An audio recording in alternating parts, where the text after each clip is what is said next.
Alright lads, so we did two major operations in the last video. We put through all of the constitutional reforms. We didn't get everything that we wanted, but I think that we're fairly well set up. And then also we had that business meeting where we made an ally, which is definitely something that's going to be useful. So I'm really looking forward to...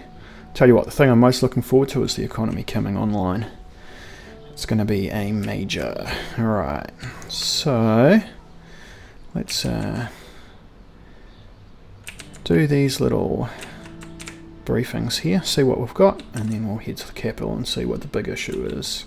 It's been pointed out to me that sometimes these little guys flash, which probably indicates something. I imagine it's probably a change of some kind, but I'm not really sure. Anyway, let's see what these little places are complaining about. School poisoning connected to Bludish woman. Vilma Azir, who was working at the school kitchen, was apprehended with connections related to last week's school cafeteria poisoning in Ribble.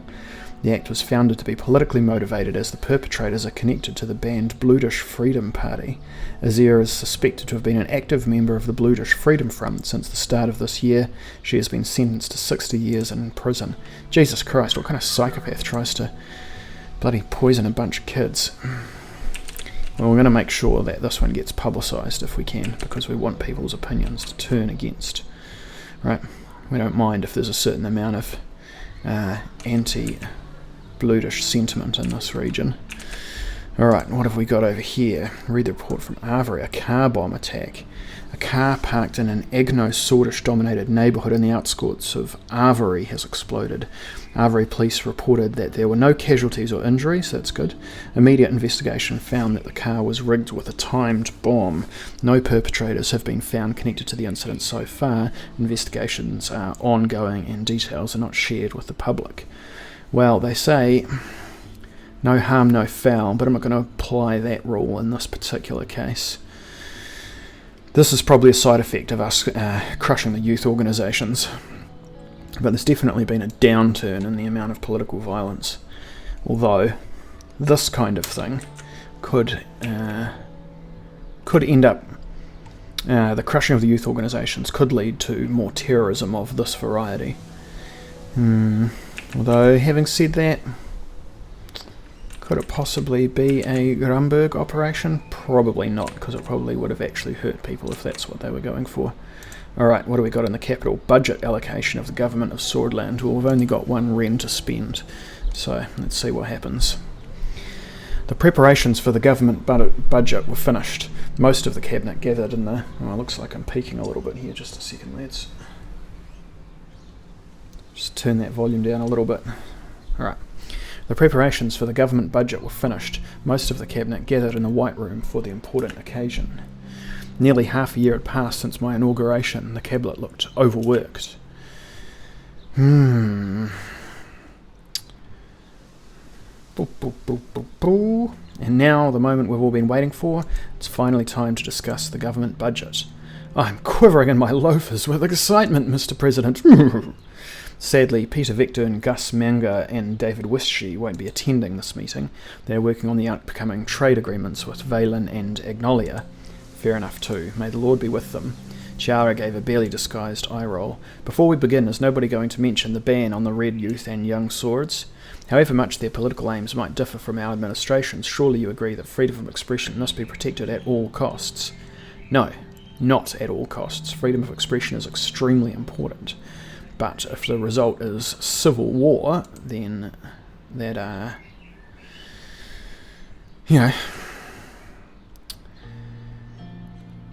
which is basically where we were going. So in terms of like total amount of good done versus total amount of damage done, I think on the whole it was the right decision. Ms. Morgana is right. Simp!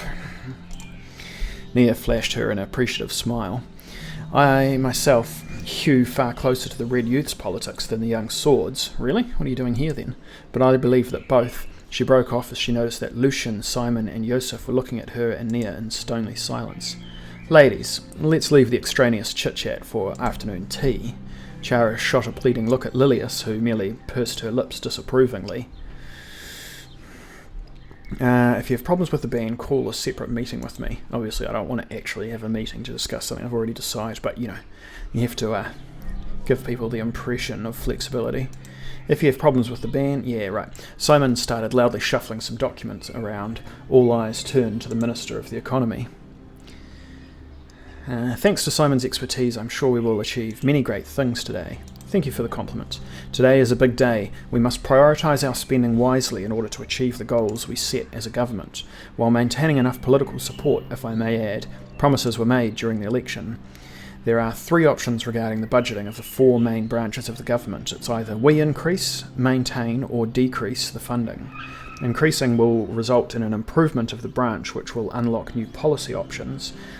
Okay. There are 3 options regarding the budgeting of the 4 main branches of the government. Either we increase, maintain, or decrease the funding. Well, that seems fairly comprehensive. Increasing will result in an improvement of the branch, which will unlock new policy options. Good, want that. Maintaining will keep the funding, resulting in no visible change. Decreasing causes a loss of efficiency in that branch. And that's an interesting mechanic. Wow, I really wish we had more dollars to throw around. That budget of 1 is going to be painful. Can we rely on the private sectors to support us?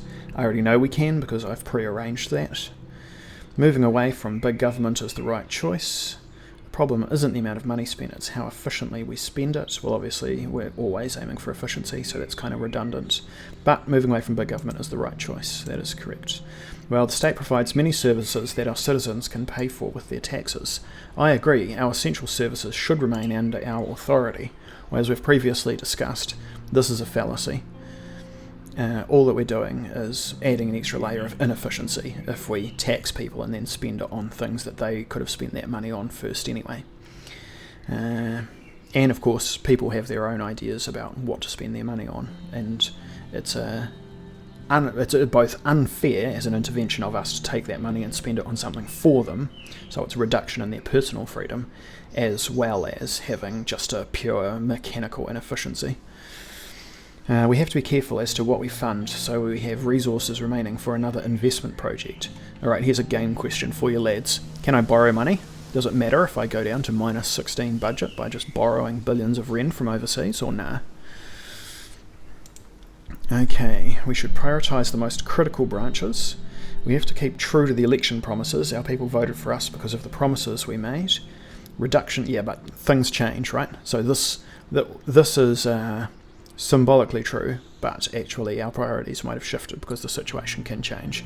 It doesn't serve the people for us to stick to the promises that we made to them if the situation has changed so much that those promises have a negative outcome for the people that voted for us.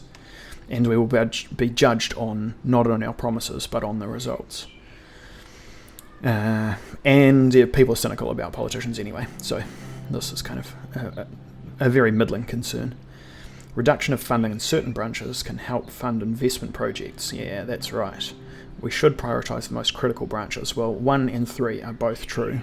So what should we do? We should prioritise the most critical branches. Well, obviously we need to increase spending in the military and in infrastructure, and we're going to privatise health and education. Reduction of funding in certain branches can help us fund investment projects. Anyone want to flip a coin for me? Secretary?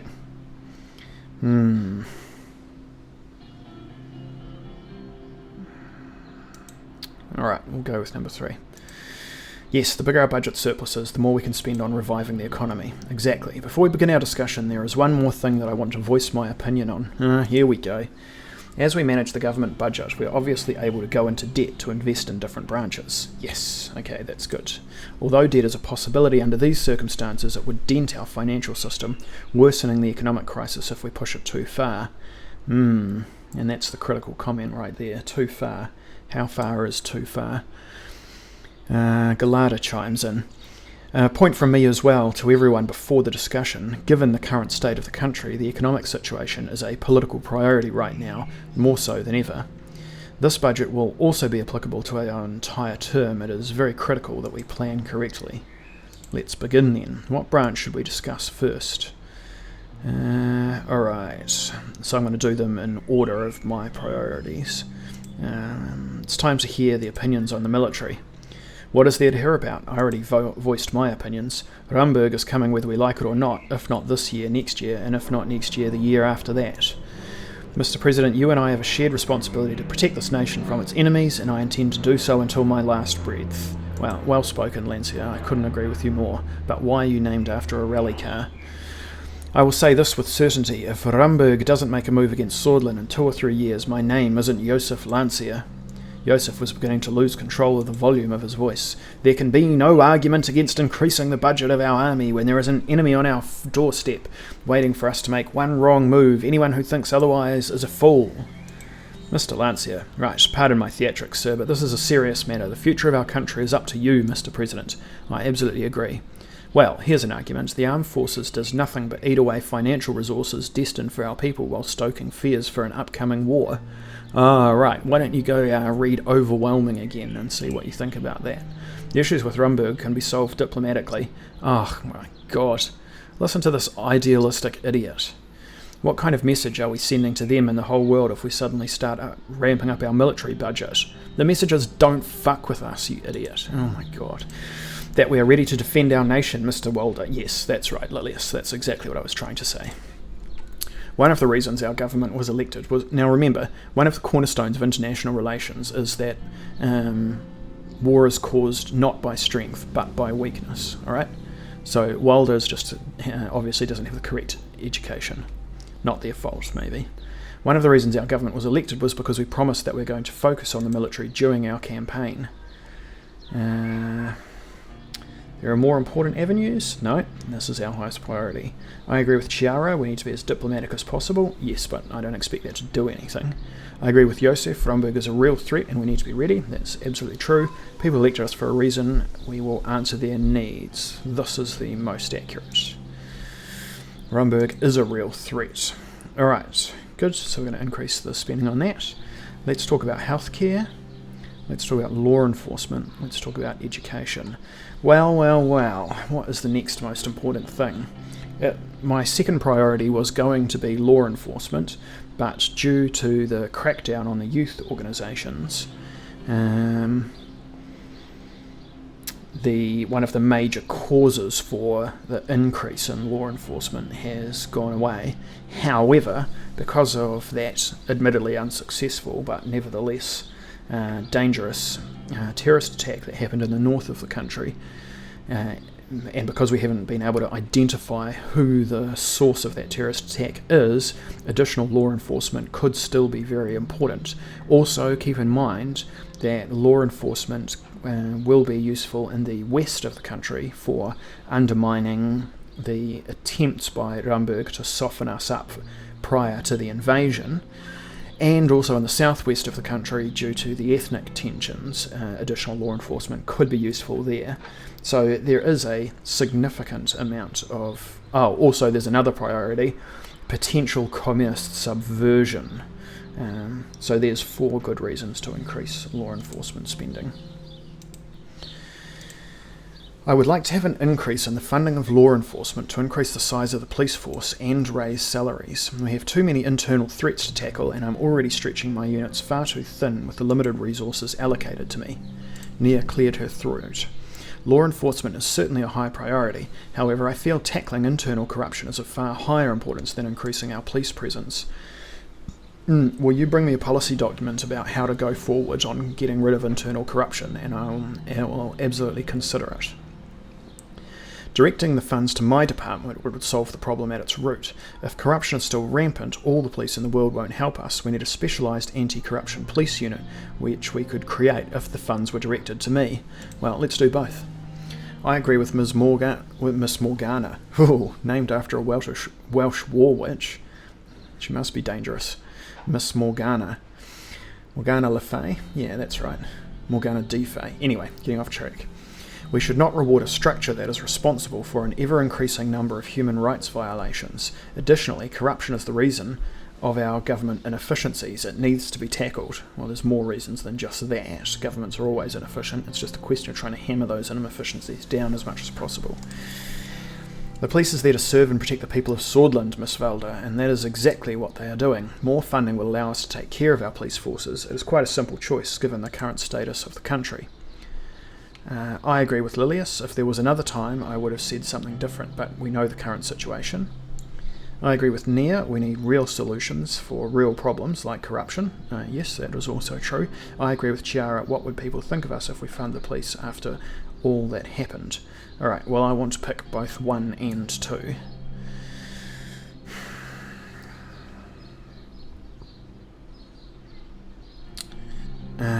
So what is higher priority for us right now? Internal instability or corruption? Both of them are high priorities, but the internal instability is the higher priority. So I'll attempt to deal with the internal instability first and then move on to the corruption second. Having said that, if in fact the corruption is increasing in efficiency, which there's no reason to think that it's not, there will also be an economic outcome. Tough. But security trumps wealth in our list of priorities, so we're going to go with number 1. Okay, now let's sort out healthcare. Our healthcare system is vast and provides free services to most of our incomes. However, the quality of our health services is far worse in low income and rural areas. Therefore, I think we should receive more funding to address this disparity. I agree. I have recently begun an investigation into healthcare in Narbel, and the numbers are not good. If we don't increase spending on health services, we at least need to maintain it. Otherwise, we are putting lives at risk. We have just started a new analysis on what would happen if a pandemic struck Swordland. Ooh, topical. According to the results, if our healthcare facilities remain in their current state, the death toll would be unimaginable. And I'm not even talking about the damage to the economy. This is a matter of life and death, Mr. President, and it should be treated as such. That is indeed worrying. We should try to fix whatever we can as the government. That is only if a pandemic happens. We need to improve our healthcare. What else are we here for if we can't keep our people alive? We're going to take the sceptical route because I want to privatise healthcare if at all possible. What about education? Our education system is lacking, not only in funding but also in modern curricular principles. Our outdated curriculum is wasting our youth. That is the reason why I advocate 2 things: an increase in the budget to improve access to education in rural areas, and a new education reform. To be honest, Swordland is lacking compared to Arcasia and United Contana when it comes to education levels. The backbone of any country is the people, and we need to protect the future. Yeah, that's why we should privatise it. We need to ensure the new generation is as well educated as their counterparts in more modern countries. Nonsense. Swordland is still here because of this very system that you insult. How can you insult a system that teaches our sons and daughters the principles of national identity and pride? We won't be compared to other countries. Swordland is Swordland. Yeah, well, I think you're kind of going overboard with the patriotism there, although I certainly agree that national identity and pride are important. But we do need, if you remember, we saw a briefing that saw that privatised education was working well in other countries, so we will attempt to do with that. I will think about it. It is high time to invest. Lilius is right, we will pave our own path. We didn't get this far by imitating Arcasia or Contana. No, we are going to imitate them, but we're not going to imitate them with investment, we're going to imitate them by privatisation. Very good talking points from everyone. Well then, the time to make a decision on the budget has come. Consider it with care, Mr. President. Okay, healthcare. Decrease. Well, I wonder if a decrease actually leads to privatisation.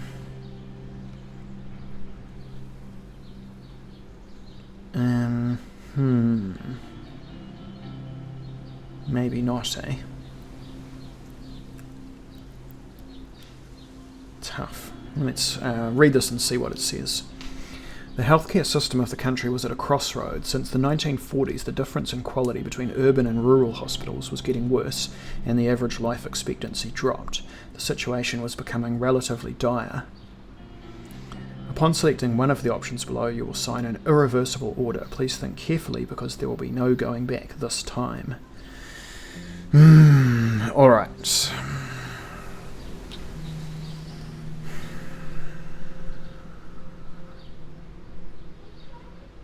Tough. Alright, maintain. Education. Overburdened, lack of schools, teachers, and equipment in certain areas causes massive gaps in what was otherwise known as one of the most robust systems around a decade ago. Maintain. Law enforcement increase. And military increase. Yes, I am certain. Alright. I had finished allocating the government budget to the satisfaction of some cabinet members and the dismay of others. They and I knew this would define a significant part of our term. We have a deficit on our hands. We will need to resort to debt to finance investments. This is worrying. Agreed. Well then, let's start with law enforcement. Thank you for this decision, Mr. President. I knew you would see reason on this, considering our internal security threats are at an all-time high. I still disagree with Mrs. Graff on how the money ought to be spent, but the increased funding is certainly a step in the right direction. Any statements on the matter, sir? Law enforcement is a key branch that needs a greater budget due to the increased threats and need for security. I trust you to push the Ministry of Interior and Justice forward. There we go. We will make a good use of these new resources and fight crime, terrorism and subversives, and hopefully corruption. Justice will be served in this nation, and having more support is a step in the right direction. Let's hear the Minister of Education. Now, keep in mind, as we balance these different priorities, the path towards wealth involves security as step one. So that's part of the reason why we need to prioritise the objectives that we have prioritised. Once we have security and justice, then we can move on to establishing health and education, and that will give us the 4 fundamental cornerstones for building the stronger, and not just stronger but more just economy off those 4 bases. Keeping the budget will just result in the same problems. However, I prefer this over a decrease. I'll try to reform the system with my own resources. Now, fantastic. See? A little bit of disappointment, but willing to soldier on and do the best you can. You're getting promoted. Our future depends on our children. Education is the first step in the fight against ignorance. Your expertise and passion should enable you to make the necessary changes for improvement. Very good. It seems we have no other choice but to depend on what little we have. What will our children think of us? Now, they will think they did well in hard times, those hard old buggers. Alright, the military is next. It is an honour to serve with a president that respects the military. Trust me, with these funds our armed forces will be better than ever before. You have kept your promise to focus on the military, an honourable and fitting decision. Fantastic. Lucian seemed as if he was about to try to say something, but looked down at his notepad when Yosef eyed him. The military is on the top of my priority list and always will be, rest assured. With your talent and experience, you will overcome the issues our military faces. That's right. With the support you have provided, I will protect this country from any threat. What a champ. Let's hear from Mr. Benivol. I can't say that maintaining the funding is negative, but I don't think our services will perform any better. Welfare must remain a priority for our term. There is no other way around it. Your opinions were noted, Pascal. Your task is to improve the care in the country. As best we continue the funding as it is, you will have to find new resources. Let's wrap it up. Yeah, your task is to improve the care in the country, which will be very difficult to accomplish without an increase in funds. Don't make me fucking replace you, pal. Either do it or I'll find someone who will. Alright, that covers all branches. Each minister will approach you with their respective policy requests and expectations over the next year. Thank you for your time and participation in this significant moment. The meeting is concluded.